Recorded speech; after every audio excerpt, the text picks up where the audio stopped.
আর একটা গরুর ব্যাপারে দরদাম করা হচ্ছে। মামা এটা কত চেয়েছে? 15 লাখ। 15 লক্ষ টাকা। এটার নাম কি? এটা তুমি তো চিনো, এটার নাম? এটা হচ্ছে তোমার নেপালি ক্রস না? নেপালি ক্রস। নেপালি ক্রস। আমাদের বাংলাদেশেই বড় হওয়া নাকি? হ্যাঁ, বাংলাদেশে।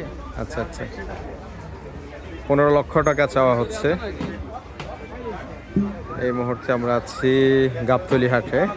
কি কি মনে হয়, দাম মোটামুটি বেশি মনে হচ্ছে না? না এখন শুরুতে তো এরকম চাইবেই না? ওনারা পালছে, এখন ওনাদের একটা আচ্ছা, ডিমান্ড আচ্ছা। আছে। গরুর সৌন্দর্য, রং সব কিছুর উপরে।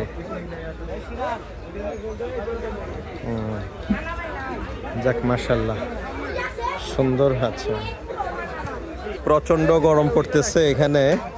গরুকে ভিজা কাপড় দিয়ে রেখে দেওয়া হয়েছে। এটা কি জাতের গরু হবে? এটা ব্রাহ্মা। ব্রাহ্মা। ব্রাহ্মা। কত হয়েছে এটা? এটা 8, ওটা 7। ওই যে খাবার দিচ্ছে গরুকে, খাবার তৈরি হচ্ছে এখানে গরুর জন্য। খুব যত্ন সহকারে রাখা হয়েছে, বৃষ্টি নেই তো এই জন্য। খুব গরম পড়তেছে।